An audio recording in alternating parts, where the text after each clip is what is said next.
Bonjour et bienvenue dans Écolo au boulot. Je suis Cassandre Joly et mon but est de donner du sens au travail à travers l'écologie. Ensemble, nous trouvons des idées, des astuces, de la motivation et de l'inspiration pour rendre son quotidien au travail plus écologique et se sentir utile.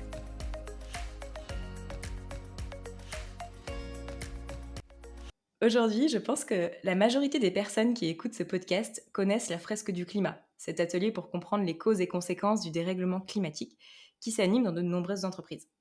Si ce n'est pas le cas, j'en avais parlé dans l'épisode 21 du podcast, Animer la fresque du climat au boulot. Donc, une fois qu'on a compris qu'il fallait agir, il est légitime de se demander comment réduire nos émissions de CO2 pour atteindre ces fameux 2 tonnes de CO2 maximum par personne par an. Quelles sont les actions efficaces, aussi bien individuelles que collectives, à mettre en place? Pour répondre à cette question, je reçois l'atelier 2 tonnes dans le podcast avec son cofondateur Pierre-Alex. L'atelier d'automne permet de se projeter d'aujourd'hui jusqu'en 2050, d'identifier les actions individuelles et collectives à prioriser et d'influencer la société pour atteindre cet objectif. Bon, en gros, comment on fait pour sauver le climat? Honnêtement, ça faisait longtemps que je voulais participer à un atelier d'automne et j'ai enfin pris le temps de le faire il y a quelques semaines. Avant de le commencer, je m'étais quand même demandé ce que j'allais découvrir, que je ne connaîtrais pas déjà, vu que c'est quand même un sujet qui occupe mon quotidien depuis de nombreuses années. Et pourtant, c'est un atelier destiné autant aux novices qu'aux experts du sujet climatique, et je pense qu'on peut en effet toutes et tous y trouver des manières de mieux s'engager. Je vous propose de creuser la question de ce qui peut influencer la transition. Bonjour et bienvenue dans le podcast. Merci de prendre ce temps avec nous. Merci à toi, merci beaucoup pour l'invitation. Alors, pour l'anecdote, c'est pas la première fois qu'on entend ta voix sur le podcast parce que l'année dernière, tu faisais partie des participants de mon micro-trottoir lors des rencontres de l'écologie du travail. Sérieux? Ouais, ouais. Vous pouvez réécouter l'épisode 40. Il y avait beaucoup de personnes de l'association d'automne d'ailleurs qui étaient là et qui ont raconté OK, ce qu'ils avaient retenu de ces journées. très cool, ça marche, je savais pas. Alors, pour commencer, est-ce que tu peux te présenter et nous dire ce que tu fais au quotidien en tant que cofondateur de l'atelier d'automne? Bien, moi je m'appelle Pierre-Alix, donc j'ai 33 ans et ce que je fais au quotidien, ça évolue beaucoup parce que, Dutton ça a été créé il y a 3 ans, et ça a évolué sur tout ce que évoluer peut dire, on va dire pour un projet. Ça a évolué à la fois en termes de gouvernance et de structure, puisqu'au départ il n'y avait pas de structure. Ensuite on a créé une entreprise de l'économie sociale et solidaire, puis une association, donc il y a eu beaucoup d'évolutions là-dessus. Et ça évolue aussi dans les problématiques qu'on a à gérer, puisque, le projet il grandit très vite et puis, il change aussi de type d'impact qu'on peut avoir, de public qu'on adresse et qu'on adresse de mieux en mieux. Donc mon travail, et c'est une chance, il évolue, beaucoup, on va dire. Mais grosso modo, moi je suis surtout, en charge de la stratégie avec François, l'autre cofondateur. On se partage un peu le côté stratégique à 2 et puis, du développement auprès des cibles professionnelles, que ce soit l'enseignement supérieur, les collectivités, les pouvoirs publics et puis les entreprises. Et puis en parallèle, tout ce qui relève de la communication en général. Ok.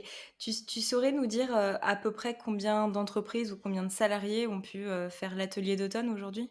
Oui, en ordre de grandeur, aujourd'hui, on est à un peu moins de 80 000 participants, depuis, 3 ans, et il y en a un bon tiers dans les entreprises. Donc, on doit être, j'ai pas les derniers chiffres, mais, je pense un peu moins de 30 000, ouais, dans les entreprises. Ouais, donc on voit bien que c'est une vague, un peu comme l'atelier de la fresque du climat qui est bien connu, qui est en train d'être utilisé dans les entreprises pour sensibiliser les salariés. Ouais, effectivement. L'atelier n'avait pas été fait pour ça, au départ, un peu comme la fresque du climat, jusqu'à ce qu'un jour, des entreprises nous appellent, «Ah, on aimerait bien le faire», et puis ça nous a amené, et c'est aussi, c'est pour ça que mon métier a évolué, ça nous a amené à développer une offre, une façon de faire pour que non seulement ça réponde à leurs problématiques d'organisation, mais aussi que ça ait un impact et qu'on l'adapte pour que ça ait le bon impact dans les entreprises. Et d'ailleurs, je ne sais pas si c'est pour cette raison-là, mais dans l'atelier d'automne, on bascule constamment entre, quelles sont les actions individuelles que je peux faire pour améliorer mon impact carbone et quels sont les impacts, quelles sont les actions collectives que, un gouvernement ou une collectivité locale pourrait prendre, pour réduire l'impact carbone de la population et on parle pas vraiment, enfin en tout cas il y a pas de séquence spécifique sur les entreprises. Est-ce que c'est parce qu'à la base, l'atelier n'avait pas été créé pour ça? Pourquoi est-ce qu'on parle que d'actions citoyennes et actions voilà, étatiques, des collectivités locales? Excellente question. En fait, hem La réponse, c'est qu'en vérité, on aborde beaucoup, en fait, le rôle des entreprises. Et c'est tout le jeu, en fait, de l'atelier, c'est que ce qu'on veut, permettre avec l'atelier d'automne, c'est de donner aux gens un panorama général des leviers de la transition et leur permettre de comprendre comment on peut réellement arriver à mener une transition qui soit ambitieuse, une transition qui soit possible, qui est réaliste, puis qui est sûrement souhaitable pour eux. C'est-à-dire que quelque chose avec laquelle ils sont à l'aise, quelque chose qui leur plaît, qui crée une société dans laquelle ils se voient s'épanouir et où ils pensent que ça correspond à leurs valeurs, à ce qu'ils ont envie de vivre et dans la société dans laquelle ils veulent vivre. Et donc là-dedans, le principe de la télé, c'est de montrer que pour arriver à cette transition-là, il y a besoin que plusieurs acteurs se mettent en mouvement et fassent des changements. Et ces changements, ils vont être à tous les niveaux. Ça va être des changements, des fois de l'ordre du technique, des fois de l'ordre de l'organisation en général, et puis des fois aussi juste de la façon de penser, heu, de la façon d'interagir entre les acteurs. Et donc, en fait, l'atelier, il prend en compte l'échelle individuelle et l'échelle collective, mais ça nous semble essentiel pour que tu comprennes qu'il y a des leviers qui existent. Par exemple, la réduction de la consommation de viande, par exemple, le changement de la mobilité, et cetera. Mais ces leviers-là, en fait, il y a plein d'acteurs qui peuvent les activer. Et donc, en fait, les actions collectives, une même action, un même levier peut être activé autant par l'État que par les collectivités, que par les entreprises. Et en général, ça va être la conjonction de tous les acteurs en général. Donc, par exemple, si on prend un exemple très concret, euh, si on parle de changer en termes de mobilité, un des leviers, c'est le véhicule électrique par rapport à un véhicule thermique. Alors déjà, il faut savoir si on pense que c'est une bonne solution vis-à-vis d'autres changements de la mobilité. Mais si on dit qu'on veut explorer celui-là, est-ce que c'est un problème de l'État, un problème des entreprises ou un problème des individus? Évidemment, la réponse est les trois. C'est-à-dire que si tu veux avoir un parc de véhicules électriques, possiblement, il va falloir que l'État puisse mettre en place une politique dans ce sens-là. Une politique qui peut être de l'incitation, qui peut être de l'encadrement ou qui peut être de l'interdiction. Euh, Interdiction d'autres types de véhicules qui vont mener à ce que forcément on va se rabattre vers les véhicules électriques. Donc l'État doit faire ça, et peut-être même que l'État doit intervenir en termes d'infrastructure. Mais forcément, il faut quand même quelqu'un qui produit les véhicules en question. Et donc ça va être les entreprises. Mais d'aucuns pourraient dire que c'est l'État qui va commencer, d'autres vont dire que c'est les entreprises qui vont commencer. Et en fait, les deux peuvent arriver. Ça dépend de qui va prendre un peu le leadership, qui va prendre la position pionnière et mener cette transition-là. Et puis bien sûr, au niveau individuel, si on veut avoir des véhicules électriques, il faut que les gens les utilisent, il faut que les gens les achètent. Et donc ça amène ce triptyque un peu de tous les acteurs qui doivent agir. Et donc en fait, tu vois que les actions collectives durant l'atelier, on les a formulées, l'intitulé même des actions est fait pour que ce soit pas orienté c'est l'État qui fait ou c'est les entreprises qui fait, c'est à chacun d'imaginer la façon dont on peut mettre en œuvre ce levier de la transition. Mmh. Oui, c'est vrai que même, une entreprise peut être consommatrice aussi de véhicules électriques pour reprendre, ton exemple. Mais en effet, en fait, je vais plus me déplacer, en voiture thermique, mais en voiture électrique, on précise pas forcément si c'est nos déplacements, ils sont pro ou perso. En tout cas, quand on calcule notre empreinte carbone, avant de faire l'atelier, on a les 2 possiblement qui sont, inclus. Exact. Et alors, cela dit, en effet, les entreprises sont quand même abordées dans l'atelier, où on prend la place de certaines entreprises dans des jeux de rôle. Et on voit aussi la place de l'entreprise sur un rôle de lobby. Alors, il y a deux façons en fait, de faire du lobby. On les voit soit en lobby auprès de l'État, donc vraiment pour représenter leur structure, ou aussi on voit des cartes de lobbying interne des salariés au sein de l'entreprise. Donc c'est vrai qu'il y a un peu ces deux types de lobby différents. Alors quand on entend lobby, moi j'entends, voilà, on imagine tout de suite les entreprises qui vont empêcher des réglementations d'arriver. Certaines entreprises essaient de mettre en place du lobby un peu vert. C'est vrai que dans la sphère un peu écolo au boulot des salariés, on a ce mouvement de salariés qui a envie d'impliquer son entreprise. Alors, l'atelier d'honneur ne vise pas à donner des solutions, mais en fait, chacun a un bout de la solution où va peut-être retarder une solution. Comment tu vois les choses, en fait, de ces différents types de lobbies-là? Comment est-ce que tu les positionnes? Quel est l'impact de chaque type de lobby? En gros, est-ce que le pouvoir des salariés dans une entreprise de lobbying interne, il peut être plus fort que le lobby, réglementaire politique d'une entreprise?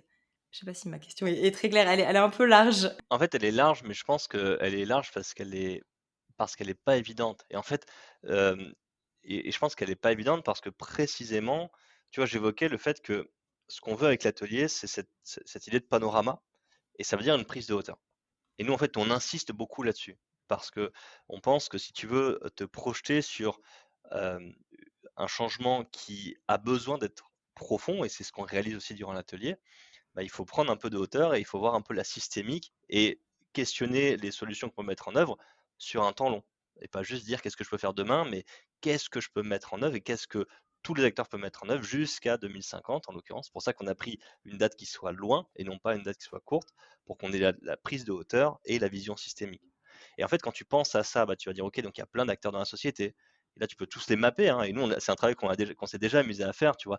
Il y a les individus, je sais pas moi, il y a les individus, les étudiants, les militants, les partis politiques, les grandes entreprises, les PME, les collectivités, et cetera. Tu peux mapper tout ça, les médias et puis après tu peux te dire: «OK, mais comment ça fonctionne cette systémique-là et comment ça fait en sorte que la société va changer d'une façon ou d'une autre?»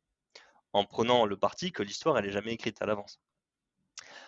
Et donc là, bah, tu peux questionner, OK, les entreprises, ça peut être quoi leur rôle? Et en fait, bah, nous, c'est ça la question qu'on veut poser avec l'atelier, en fait. Et cette question, tu la poses à un participant et tu vas dire: «C'est quoi le rôle que tu veux prendre?» Et tu vas aussi la poser, si tu le fais avec des dirigeants d'entreprise: «C'est quoi le rôle que votre entreprise peut prendre là-dedans?» Et donc, en fait, cette notion de rôle, je pense qu'elle est essentielle et elle est importante à traiter au niveau individuel et collectif. Parce que le fait de traiter les 2 sujets, les 2 échelons et de voir le lien entre les 2, que nous on appelle l'influence ou les dynamiques sociales entre les acteurs, et ben, c'est ça qui te permet de réaliser l'ampleur des champs d'action que tu peux utiliser. Et donc pour un individu, bah, une partie du rôle que tu veux prendre et des leviers à ta disposition, c'est des leviers sur la réduction de ton empreinte personnelle. Donc voilà, je mange moins de viande, j'ai baissé mon empreinte carbone. Donc c'est très bien, c'est nécessaire. Mais si tu prends en compte l'échelon collectif, tu dis: «Mais en fait, est-ce que moi je peux avoir un impact là-dessus?» Bah, évidemment que tu peux avoir un impact. Parce qu'on a énormément de leviers d'influence. En tant que professionnel, ben, on a un levier sur comment, mon entreprise change. En tant que votant, et ben, on a une influence sur l'État. Et en tant que personne qui peut influencer les autres, qui peut générer des dynamiques, qui peut passer de l'information, bah, on a un pouvoir d'influence et donc on peut choisir d'utiliser. Et ça, en fait, bah, c'est vrai aussi pour les entreprises. Tu vois, si on prend le bilan carbone, scope 1, scope 2, scope 3, bah, OK, bah, scope 1, scope 2, je peux réduire des choses et puis scope 3, je sais très bien qu'il y a des choses qui dépendent d'autres acteurs. Et la question, c'est comment je les atteins? Comment je les touche? Quel levier d'influence j'applique? Donc tu as des choses qui sont, très concrètes, très faciles, sur ma chaîne de valeur. Voilà, je peux changer mes fournisseurs, je peux changer une partie business model et cetera. Mais tu as aussi des choses qui sont peut-être un peu plus loin. Et là, tu vas pouvoir te questionner sur l'influence. Et donc, tu vois, moi, j'ai envie d'élargir, tu vois, tu parles de lobby. Alors, le lobby, évidemment, mais le lobby, c'est très orienté, on va dire, État. Et Mmh. donc, oui, il y a de l'advocacy et il y a des boîtes qui font de l'advocacy un peu, je crois que c'est le terme qu'elles emploient, sur non, il faut renforcer les mesures environnementales et tout. Et il faut qu'au niveau réglementaire, on soit encore plus exigeant. Et en plus, c'est aligné avec nous ce qu'on veut mettre en place en termes de business model. Mais tu peux aussi le voir sur des choses qui relèvent de beaucoup plus sur les imaginaires que tu renvoies, sur comment tu influences la société en général. Donc pour te donner un exemple très concret, quand moi je vais faire un atelier avec des dirigeants dans une grande marque de luxe française, euh, bah, bien sûr on va parler des ordres de grandeur sur les leviers qui relèvent de la mobilité et de l'alimentation, du logement, etc. Bien sûr, on va les appliquer à leur entreprise. Et on va dire: «Ah, vous avez vu, oui, peut-être que nous, on pourrait moins se déplacer en avion pour les séminaires et cetera» et bien sûr que c'est essentiel. Mais moi aussi, je vais aller leur parler de: «OK, mais vous, votre plus gros impact, il est où? Est-ce que c'est dans le process de production des quelques, tu vois, des sacs à main ou des parfums ou autres, qui représentent, tu vois, des volumes de matériaux qui sont tout petits et qui sont en général très optimisés, très travaillés avec des produits de haute qualité? Ou est-ce que c'est pas plutôt sur l'influence que vous avez sur la société?» Et donc, en général, les marques de luxe, bah, il y a une énorme partie qui relève du marketing. Et ben, ce marketing, il renvoie quoi comme image? Il renvoie quoi comme imaginaire? Est-ce que ces imaginaires sont compatibles avec un monde où on pourrait vivre à 2 tonnes et on pourrait vivre avec, un non-dépassement des limites planétaires? Et donc en fait, là, une entreprise, elle a un pouvoir d'action sur la société qui est colossal. Et donc, tu vois, c'est aussi ce genre de réalisation-là que tu peux faire en participant à l'atelier et que tu peux ensuite dire, OK, bah, peut-être que c'est là, en fait, qu'il faut qu'on concentre une bonne partie de nos efforts. C'est pas juste de mettre tout le paquet pour que le process qui est déjà ultra optimisé soit un peu plus optimisé. C'est beaucoup sur quels idéaux, quels imaginaires, qu'est-ce qu'on envoie à la société. Et je pense que ça, c'est un sujet qui est pas encore complètement traité dans toutes les entreprises. Ouais, c'est vrai que quand tu fais un plan d'action et que tu dis: «Bah, ça, c'est une action directe que je peux faire, j'ai la main dessus» ou «Ça, c'est juste j'ai juste de l'influence», tu vas avoir tendance à te dire: «Bah, si c'est juste de l'influence, potentiellement, mon impact, il va être, assez réduit». Alors que, ben, ça dépend peut-être de qui tu es et de jusqu'où tu vas, essayer de faire jouer cette influence-là. Mmh. Et c'est vrai que ça, c'est un sujet qui à moi, personnellement, m'a été utile, à la fin de l'atelier d'automne. En tout cas, moi, ce que j'en retire, prioritairement, c'est l'intérêt de cette dimension collective, c'est-à-dire d'arrêter de passer toute son énergie, comme tu l'as dit, à essayer d'améliorer un tout petit peu son empreinte carbone, alors que ce soit son empreinte carbone personnelle ou l'empreinte carbone de son entreprise si on a déjà fait beaucoup de choses et essayer d'aller sensibiliser d'autres personnes pour répartir l'effort et là où il y a des marges de progrès, plus importantes.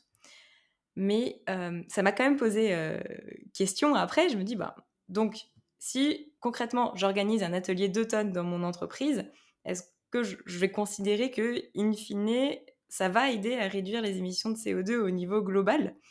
C'est quelque chose qui est extrêmement difficile à mesurer, et c'est dur de s'en rendre compte aussi, mais c'est le parti quand même de l'atelier de dire: «C'est une des façons d'agir». Mmh. En fait, c'est une vraie question et tu vois, pour nous, là, chez Dezone, on a un projet à impact et qui dit projet à impact dit qu'il faut que tu puisses définir c'est quoi l'impact et puis après, éventuellement, il faut que tu puisses le mesurer. Et donc, nous, c'est un sujet qu'on suit, enfin, qui est au cœur de notre projet, en fait. C'est-à-dire que tout le projet, il est fait pour créer une expérience pédagogique qui a un impact sur des publics qui sont très différents et où l'impact n'est pas forcément le même parce qu'ils n'ont pas les mêmes pouvoirs d'action et les mêmes leviers d'action. Donc c'est sûr que tu fais pas l'atelier pareil quand tu es avec un dirigeant, un ministre, quand tu es avec, monsieur et madame tout le monde, parce qu'ils n'ont pas exactement les mêmes leviers d'action par rapport à la transition. Et donc ça pose la question dans l'entreprise, est-ce que ça marche? Est-ce que ça sert à quelque chose? Est-ce que ça vaut le coup que des gens s'engagent aussi pour le faire vivre à leurs collègues? Et là-dessus, j'ai quelques éléments de réponse. Le 1er, je pense, c'est que, tu ce que tu vois comme les dynamiques sociales qui s'exercent dans la société, je sais qu'il y a des études qui montrent que ça s'exerce aussi au sein des organisations. Voilà.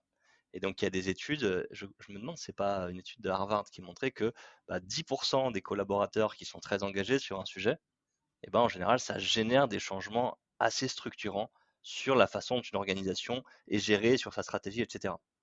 Et donc là, ça te montre que, bah, si tu arrives à créer cette masse critique-là au sein de ton organisation, que ce soit une très très grosse ou une plus petite, bah, en général, tu peux t'attendre à ce qu'il y ait des gros changements qui vont se mettre en place. Tu as cet effet de point de bascule qui va faire que bah, une chose en entraînant une autre, beaucoup de choses vont s'activer sans même que tu puisses forcément dire d'où était le point de départ, qu'est-ce qui a fait que tu as passé ce point de bascule. Donc tu peux pas forcément retracer et dire ah t'as vu c'est grâce au fait que il y a 5 mois j'ai animé ça avec mon collègue etc. Mais par contre tu peux dire que tu contribues à te rapprocher de ce point de bascule et qu'après il y aura des bons événements au bon moment qui vont permettre que ça se fasse. Donc ça c'est un premier élément. Le deuxième élément qui est plus micro, c'est qu'en fait il faut réaliser que des fois il y a des blocages dans les entreprises qui sont, qui sont très ciblés en fait. Moi, j'ai beaucoup de gens qui me disent, tu vois, des fois, c'est terrible parce qu'on est dans une réunion stratégique ou même opérationnelle. On est plusieurs personnes autour de la table et on parle des sujets qui sont liés à l'environnement, au climat, etc. Et en fait, il y en a une personne qui est moins sensibilisée, moins formée que les autres, qui a pas, peut-être pas le même niveau de connaissance. Et le problème, c'est que ça bloque dans la discussion. Ça bloque parce que tu as une personne qui dit, bah moi, je suis pas d'accord. Ça sert à rien de consommer moins de viande. Ça a aucun impact, ça n'a jamais été prouvé, ça a aucun impact au niveau climatique. Et l'avion non plus, l'avion, ça n'émet aucun gaz à effet de serre. Mais la personne, bah, à ce moment-là, tu es un peu bloqué en fait. Parce que elle a son pouvoir de décision, elle a des choses à dire et tout ça. Et toi, tu as beau être 10 autour de la table qui sont peut-être sensibilisés et qui sont peut-être assez informés sur le sujet pour pouvoir le prendre en compte et l'intégrer dans la prise de décision, bah, tu as une ou deux personnes qui vont peut-être bloquer ça et qui vont empêcher peut-être que le niveau des échanges soit encore plus élevé et que donc le niveau de solution que tu peux apporter soit aussi encore plus au niveau. Et donc ça, bah, finalement, le fait d'organiser des ateliers comme ça, Ça te permet de créer un socle de connaissances générales qui fait que déjà on dit OK, déjà il y a une base sur laquelle on est d'accord, tu vois? Et la base, c'est juste comprendre certains ordres de grandeur, comprendre quels sont les types de leviers et après on discute de lequel on active, qu'est-ce qu'on priorise et tout. Mais déjà tu as une base. Et non seulement tu as une base sur les connaissances, mais tu as une base sur la méthode, tu vois? C'est-à-dire, bah, ce côté priorisation. Je mesure au départ les émissions et puis après je regarde où sont les plus gros postes et puis après je regarde quel levier j'active et puis comment je les active et puis quelle partie prenante je fais intervenir, tu vois? Et ça, en fait, c'est une méthode de réflexion que tu vas pouvoir permettre que tout le monde prenne et donc quand tu parles le même langage, c'est quand même beaucoup plus facile de prendre des décisions ensemble. Et puis il y a un Déjà, quand tu sais troisième. ce que c'est une tonne de CO2, c'est beaucoup plus facile. Mais exactement, tu vois? Tu vois, pour moi, c'est vraiment ce socle un peu Mmh. qui te permet d'avoir des échanges d'un tout autre niveau, en fait, et de traiter le sujet à sa bonne manière. Puis pour moi, le troisième point, c'est en fait la capacité à générer une dynamique, en fait, tu vois? Il y a quand même une grosse demande générale des gens de s'emparer du sujet, mais des fois, bah, tu sais pas trop par quel bout commencer, tu te sens pas légitime et cetera. Mais quand tu vois tous les autres avec toi qui, eux, disent: «Bah, vas-y, mais ouais, il faut qu'on y aille, il faut qu'on accélère et tout ça», bah, tu te sens beaucoup plus légitime et peut-être tu as envie d'aller encore plus loin, en fait. Et donc, tu vois, cette création d'une culture commune, cette création d'une dynamique, bah, pour moi, c'est des choses qui se font comme ça par petits bouts et parfois sans t'en rendre compte, bah, tu as des gens qui te disent: «Franchement, on a fait quelques ateliers et ça, tu vois, ça a déclenché un truc» et tu peux pas exactement le tracer, mais après tu dis: il me semble qu'après coup, en fait, ça a été un élément qui a été assez structurant dans la dynamique qui s'est lancée dans la boîte». Si je récapitule ces 3 éléments-là, il y a donc ce que tu viens de dire que c'est un peu un facteur de motivation à plusieurs, d'y aller, de parler un langage commun, pour qu'il y ait pas des décisions qui sont bloquées par manque de connaissances.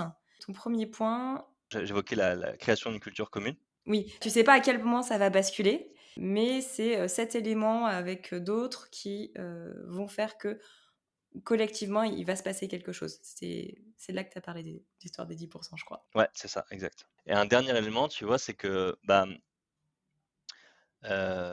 l'atelier, dans sa capacité de prise de hauteur et d'envisager le futur de la société, bah, forcément, il questionne, l'entreprise, elle va faire quoi là-dedans, tu vois? À la fois sur, bah, qu'est-ce qu'on peut activer comme levier, mais aussi qu'est-ce qui va nous arriver? Parce que tous les leviers que tu vois durant l'atelier, la plupart, c'est des leviers qui sont déjà dans le débat public, qui sont déjà activables et dont les tendances sont déjà émergentes, en fait. Et donc, en général, quand tu es un dirigeant, par exemple, et tu vois tout ce qu'on évoque, bah, en fait, tu penses tout de suite, OK, ça, c'est un cadre réglementaire nouveau. Ça, c'est un changement de la demande. Ça, c'est une concurrence nouvelle. Ça, c'est un contexte international qui change. Et donc, en fait, déjà, tu dis, OK, là, si moi, je n'anticipe pas ça dans la stratégie de l'entreprise, il y a quand même des fortes chances qu'on va se planter. Et donc, en fait, cette prise de hauteur-là, elle est souvent décisive pour dire, OK, là, on a un sujet qui est pas c'est pas un sujet qui est juste, tu vois, RSE ou environnement ou responsabilité. C'est un sujet qui est d'ordre purement et simplement stratégique pour le futur de l'entreprise en tant que tel, en tant qu'acteur économique. Et tu vois, faire l'atelier aux bonnes personnes et leur faire prendre cette posture-là, de dire: «OK, c'est un atelier, donc c'est un côté jeu sérieux, mais c'est aussi ça va vous apprendre plein de choses sur le futur de la société et donc sur le futur de la boîte». Souvent, ça fait naître des idées qui des fois stratégiques, qui sont pas matures. On va pas opérationnaliser ça, on va pas faire un plan stratégique pendant l'atelier, mais ça donne un peu une voie possible et ça te montre les gros enjeux stratégiques que tu peux avoir derrière. Ouais, quelque part, se projeter à 2050, c'est un travail intellectuel qui oblige à regarder, ce qui va nous arriver dans les années à venir et à quoi on ressemblera en 2050. Voilà, ça oblige un peu à faire ce travail de vision-là quand tu le fais en entreprise, au moins. Mmh, exact.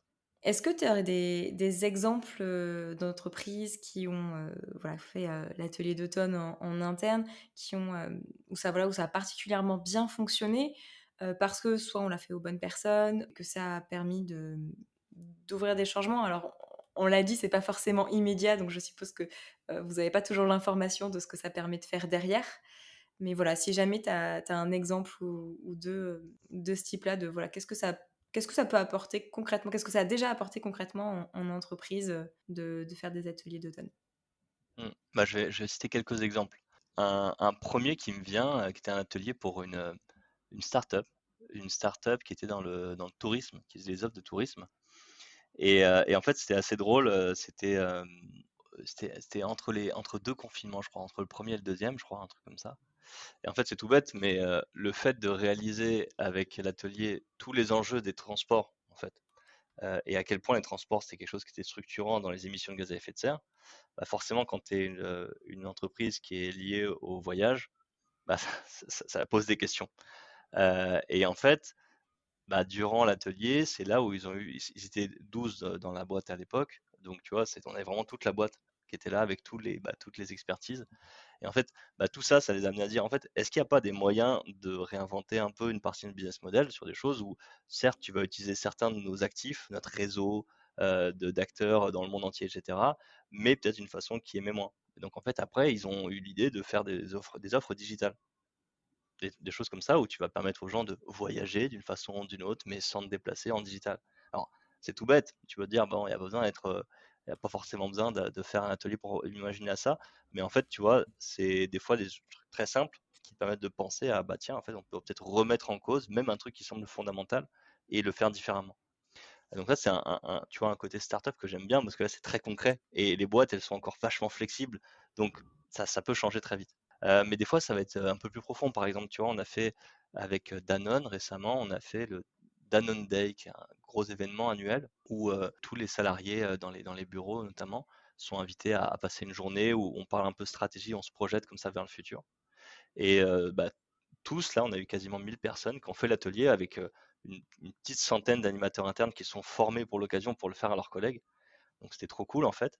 Et en fait, ça a généré des trucs assez forts, tu vois. C'est-à-dire que il y a eu déjà, on a mis en place le fait que dès la fin de l'atelier, les gens devaient voter. Il y avait plusieurs mesures et la direction avait dit il y a plusieurs mesures qu'on va mettre en place et on s'engage à les appliquer quasiment instantanément dès les tout prochains mois, si jamais vous êtes d'accord avec ça. Et donc, il y avait les mesures. Ça relève, tu vois, c'est des petites mesures, mais qui peuvent s'appliquer dans un grand groupe. Donc, il y avait, tu vois, je crois que c'était cantine full végétarienne, 2 ou 3 jours par semaine. Il y avait des éléments sur le télétravail qui soient plus permis pour certains jours. Et puis, il y avait des éléments sur le chauffage, de baisser le chauffage, en fait, dans tous les bureaux. Et ben, en fait, ça s'est fait. Ça s'est fait, c'est-à-dire que les gens, ils sont engagés, tu sais, ils ont vraiment fait leur truc de vote et il y a certaines actions qui ont été mises en place. Mais aussi, il y a une dynamique qui s'est lancée. C'est-à-dire qu'il y a eu à un moment, il y a des groupes de travail qui se sont créés autour d'actions qu'on a évoquées à la fin des ateliers. Parce des fois, à la fin des ateliers, durant l'atelier, on a plein de cartes d'action et on dit aux gens, bah, à vous de créer votre carte. Et donc, vous allez créer votre carte et vous allez bah, imaginer quelque chose qui peut s'appliquer dans le cadre de Danone. Et ben en fait, il y a des gens qui ont créé leur carte à la fin d'un groupe, puis après ils ont dit vas-y, on se fait un petit groupe de travail transverse et on se revoit pour essayer de les opérationnaliser dans un des sièges de Danone, tu vois. Par exemple, il y avait un truc sur le covoiturage des salariés. Bah là, ils ont dit vas-y, on va essayer de faire ça. On va essayer de mettre en place une initiative de covoiturage au sein à Limonest à côté de Lyon. Donc tu vois, des choses comme ça un peu concrètes.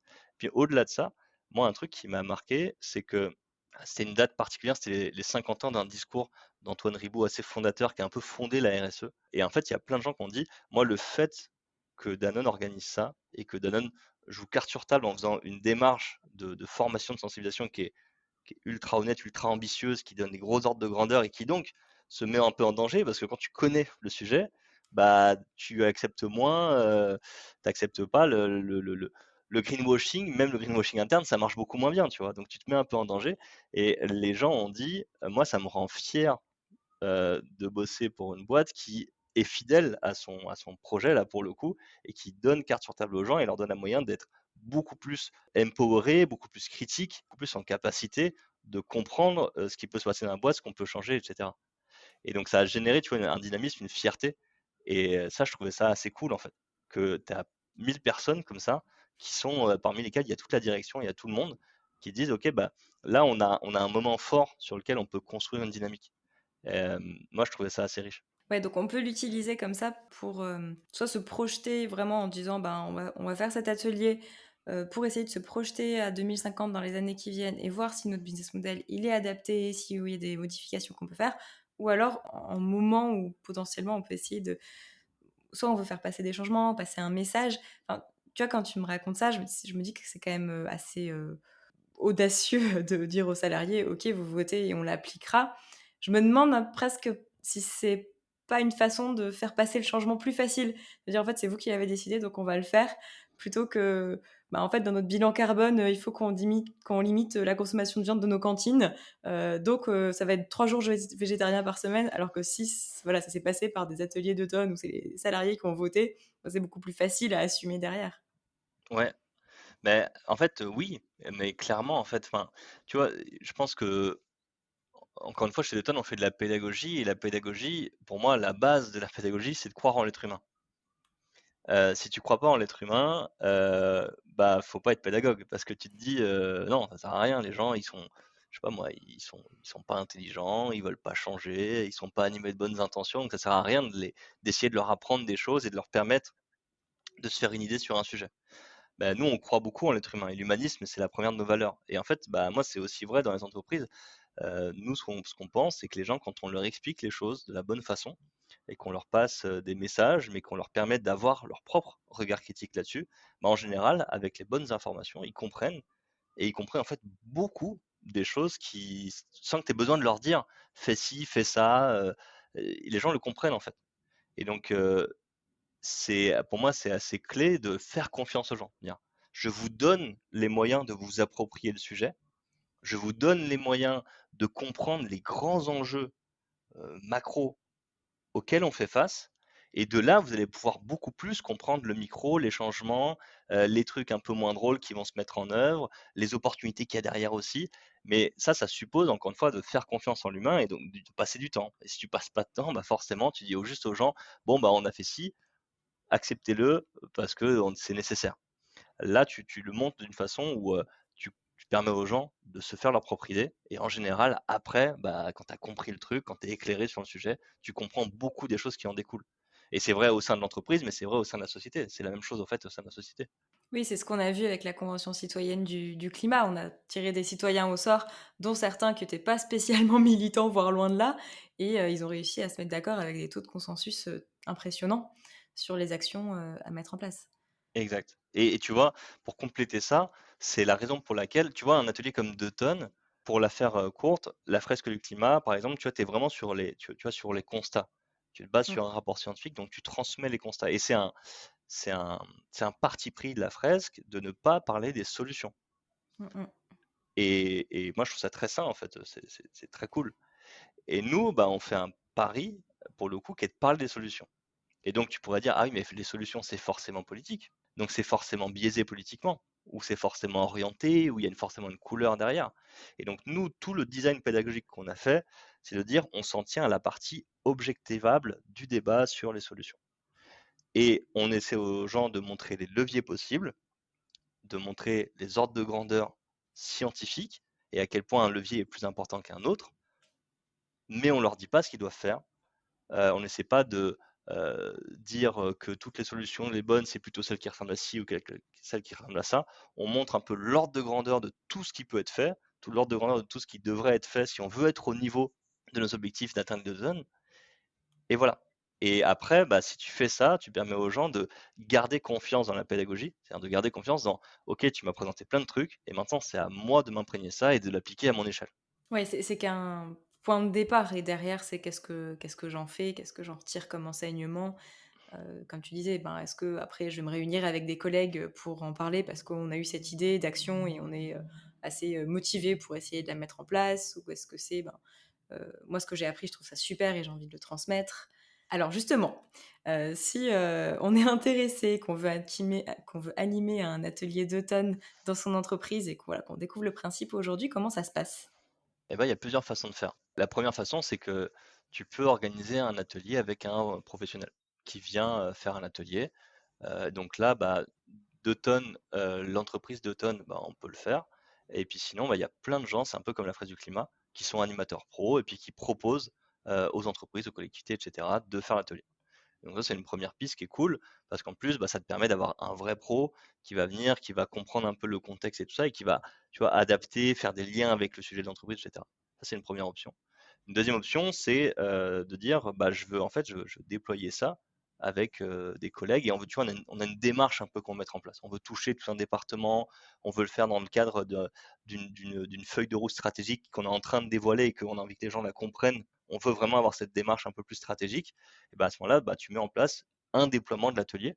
On va vraiment définir un périmètre ensemble et puis ensuite on va définir qui peut devenir animateur, on va faire tester l'atelier, on va proposer aux gens d'être formés à l'animation, on va les accompagner et puis on va s'assurer qu'ils puissent toucher quelques centaines, quelques milliers, autant de monde qui a besoin de toucher.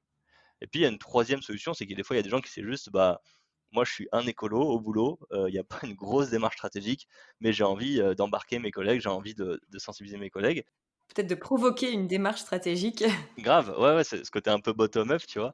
Mmh. Et puis ça, bah, c'est possible évidemment. C'est-à-dire que déjà, il y a plein d'ateliers grand public qui existent et donc les ateliers grand public, par définition, c'est ouvert à tout le monde et c'est en tarif libre et conscient, donc chacun met ce qu'il veut et là, il y en a plein partout en France, donc tu peux participer à l'atelier, dire: «Ah, c'est trop cool» et une fois que tu as fait l'atelier, bah, tu peux te former à l'animation et donc là, bah, tu peux le former à l'animation, soit sur des formations qui sont grand public, donc qui sont faites plutôt pour, le citoyen, mais après toi, bah, tu peux l'appliquer dans ton entreprise, soit sur des offres inter-entreprises, où là on met des créneaux où les gens peuvent venir et ils ont une formation qui est dédiée à ceux qui l'animent au sein de leur entreprise, qui est, tu vois, qui est un peu plus axée avec une posture différente à avoir, parce que c'est pas exactement la même chose de le faire avec ses voisins que de le faire avec ses collègues ou son patron. Donc voilà, il y a plein d'options et en gros, nous, on est très ouvert à ça, c'est-à-dire qu'on a envie que chacun puisse s'en emparer.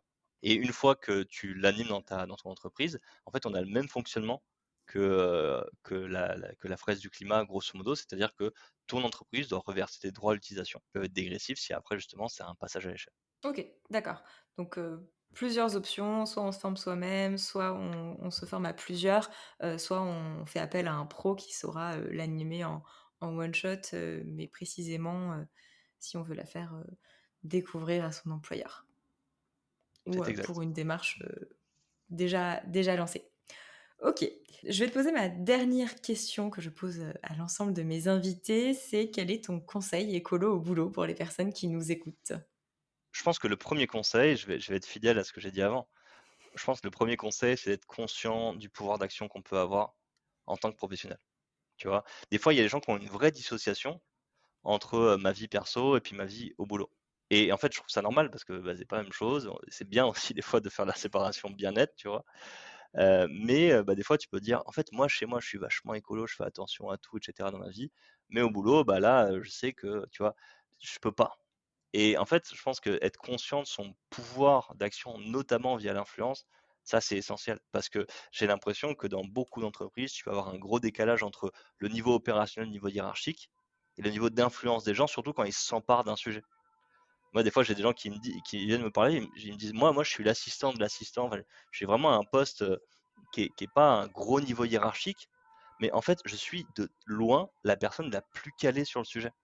Donc en fait, dès que qu'il y a des questions qui se posent sur les enjeux environnementaux, climatiques et tout, bah, on vient me consulter moi et on me demande mon avis. Parce que, bah, je connais l'entreprise, donc je suis pas hors sol et je connais un peu le sujet.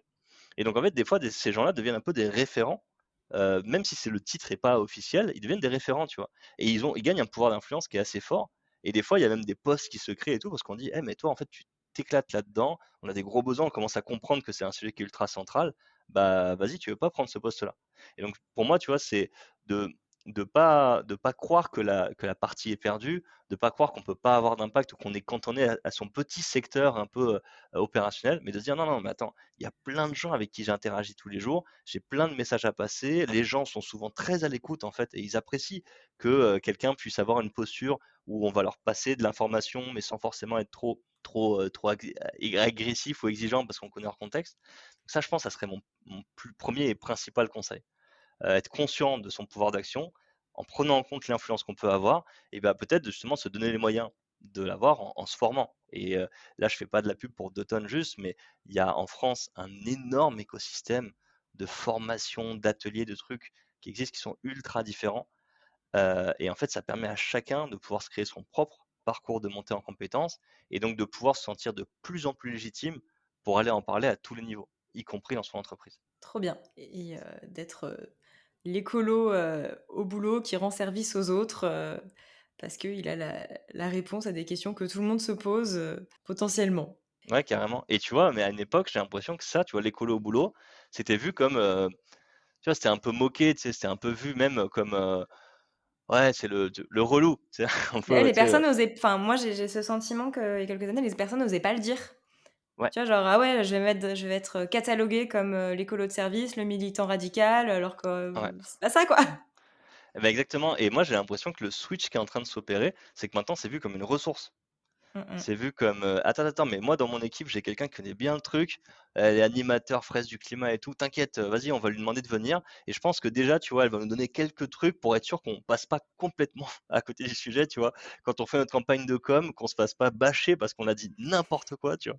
Et donc en fait, c'est vu de plus en plus, j'ai l'impression, comme une grosse ressource et en fait, je trouve ça trop cool, en fait, parce que, les gens qui ont de l'énergie pour s'impliquer, qui sont curieux sur le sujet, bah, s'ils ont la capacité qu'on les écoute et que ça les met en confiance, c'est trop bien. Et même, tu vois, en termes d'éco-anxiété et tout, quand tu as l'impression d'avoir de l'impact et tu dis: «Mais là, j'ai de l'impact au niveau d'une boîte et cette boîte, elle est au sein d'une chaîne de valeur et cette chaîne de valeur, elle touche plein d'autres boîtes et tout», bah, franchement, tu te sens mieux, tu sais, tu te sens mieux à la fin de la journée. Moi, quand j'ai fait un atelier avec une boîte et qu'à la fin, j'ai des retours de dirigeants qui me disent: «Ah mais là, ça me fait réfléchir à notre stratégie. Il me semble qu'on n'est pas trop dans les clous et il me semble qu'il y a des trucs, qu'il faut vraiment qu'on intègre différemment». Bah, tu sais, je dors bien le soir, quoi. Je me dis, Ouais. «Là, j'ai servi à quelque chose» et là, on parle possiblement de milliers, voire de millions de tonnes, en fait, par juste la bonne personne qui a eu la bonne information au bon moment, avec le bon contexte et qui dit: «Là, j'ai appris quelque chose et là, ça me donne des idées qui sont assez structurantes» et ça, je c'est vraiment stylé et je souhaite à tout le monde de vivre ce genre de truc parce que en termes de sentiment d'accomplissement, bah, ça fait grave du bien. Trop cool. Qu'est-ce qu'on peut vous souhaiter pour la suite à l'association, Atelier d'automne, outre le fait de bien dormir la nuit et de sentir que vous avez un maximum d'impact? Bah, en vrai, pour moi, c'est quand même surtout ces 2 choses-là qu'on peut nous souhaiter. C'est-à-dire que, nous, on a la chance d'avoir un développement qui est vraiment exponentiel au sens propre du terme, quoi, où on double, en gros, tous les 5 à 6 mois, on double tous les indicateurs de taille de l'équipe interne, de nombre d'animateurs, de nombre de participants, ce qui nous amène à nous projeter sur des centaines de milliers, des millions de personnes et donc ça, c'est vraiment cool, mais ce qu'on peut nous souhaiter, c'est de garder la même exigence pédagogique et la même qualité pédagogique qu'aujourd'hui. Et donc, on met beaucoup, beaucoup, beaucoup nos efforts là-dessus. Puis, je pense qu'une autre chose qu'on peut nous souhaiter, c'est que, bah, en fait, beaucoup grâce aux entreprises, on commence à toucher l'international, en fait. Parce Mmh. que, bah, tu vois, les grands groupes, ils ont des antennes à gauche, à droite. Et donc, on commence à faire des ateliers à New York, en Chine, en Inde, dans d'autres pays. Et en fait, ça, c'est assez incroyable parce que tu peux te dire qu'un truc pédagogique, ça va être adapté pour un public, c'est très culturel, le pédagogique, et te dire que tu vas pouvoir avoir de l'impact, y compris à l'international, ça ouvre des perspectives où tu te dis, en fait, là, on peut peut-être générer quelque chose de grand, en fait. Alors, on ne sera pas seul, il y a plein d'acteurs qui agissent, de grand, qui peut nous faire dire que peut-être que les 2 tonnes en 2050, bah, si on s'en donne les moyens, si on travaille très très bien et très très fort, peut-être qu'on peut aider à s'en rapprocher et que ça rende ça encore plus possible. Vive le pouvoir d'influence. Merci beaucoup. Et ben merci à toi, merci pour l'invitation, c'était génial de parler de tous ces sujets, ça fait plaisir. Et vous retrouverez, le site internet d'Automne si vous voulez aller regarder, pour, demander un atelier ou vous former ou participer à un atelier dans les descriptions de cet épisode. Merci. Merci d'avoir écouté l'épisode jusqu'au bout. J'espère qu'il vous a plu et que comme moi, vous avez un nouveau regard sur votre pouvoir d'influence. Je suis toujours ébahie par la possibilité d'ateliers pédagogiques à transformer une entreprise en profondeur. Pas forcément de manière immédiate, mais avec cet effet boule de neige qu'on recherche lors de nos actions. Comme le conseille Pierre-Alix, on peut se questionner sur quel est mon plus gros impact dans l'entreprise, mais aussi quel est mon pouvoir d'influence. Parce que peut-être que je ne peux pas faire beaucoup mieux au niveau de l'impact carbone de la société, mais qu'à travers mon activité, je suis capable de faire changer tout un écosystème. Et ça, c'est vrai aussi au niveau individuel. Et c'est drôlement motivant. Alors pour se mettre en action, je vais vous donner 3 pistes d'action, 3 niveaux pour utiliser l'atelier d'automne au boulot. Premier niveau, à votre échelle, de manière individuelle, vous pouvez participer à un atelier d'automne. Il y en a plein en version grand public, ou alors si vous avez déjà participé à un atelier, vous pouvez vous former pour en animer auprès d'autres personnes, qui pourraient par exemple être vos collègues. Deuxième niveau, le niveau collectif, vous pourriez proposer d'organiser une session pour former des animateurs en interne et déployer cet atelier pour sensibiliser un maximum de vos collaborateurs. Troisième, dernier niveau, le niveau global. Demandez à un animateur professionnel de venir animer des sessions qui auront pour objectif de questionner la stratégie de votre entreprise et de regarder s'il y a des ajustements importants à faire pour atteindre ce fameux 2 tonnes de CO2 par personne en 2050. Alors, quel niveau vous choisissez ? 1, 2 ou 3 ? Si vous avez appris quelque chose dans cet épisode, n'hésitez pas à laisser un commentaire ou une note pour partager vos réflexions. Je vous dis à bientôt dans un prochain épisode. Ciao !